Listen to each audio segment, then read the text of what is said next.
ব্যবস্থা যখন সব হয়েই গেছে, তখন আর দেরি করাটা ঠিক হবে না। হ্যাঁ হ্যাঁ, এসো সবাই, কাঁধে কাঁধ মেলাই।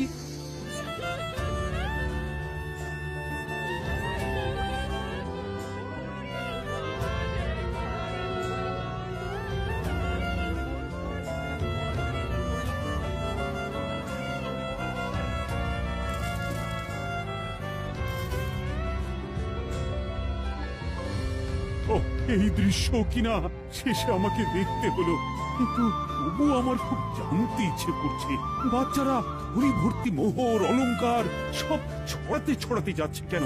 আর গোপালের হাত দুটোই বা ঘাট থেকে বেরিয়ে দুদিকে ঝুলছে কেন? মহারাজ, আর একটা ব্যাপার কি আপনি লক্ষ্য করেছেন? কি বলতো? গোপালের দেহ হারা কাঁধে করে নিয়ে যাচ্ছে। হ্যাঁ হ্যাঁ, ওই তো মন্ত্রী, সেনাপতি, জ্যোতিষী আর পণ্ডিত। আসলে গোপালের এই শেষ যাত্রা আমাদের কিছু শিক্ষা দিয়ে যাচ্ছে মহারাজ।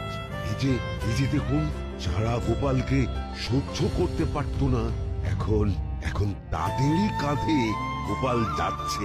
তার মানে শেষ পর্যন্ত কেউই কারোর শত্রু থাকে না, সবাই মান অভিমান ভুলে কাঁধে কাঁধ মিলিয়ে পার করে দেয়। তাই তো, এই দৃশ্য তো সেই কথাই বলছে। আর ওই যে মোহর আর অলংকার ছড়িয়ে যাচ্ছে, সেটাও বুঝিয়ে দেয় যে এই অর্থ, সমৃদ্ধি সবই ফেলে একসময় চলে যেতে হবে। কি ভীষণ সত্যি। তো খালি হাতও বুঝিয়ে দিচ্ছে, খালি হাতেই আমরা সংসারে এসেছিলাম, আর খালি হাতেই আমাদের যেতে হবে। এই চরম সত্যিটা আমি আগে বুঝিনি।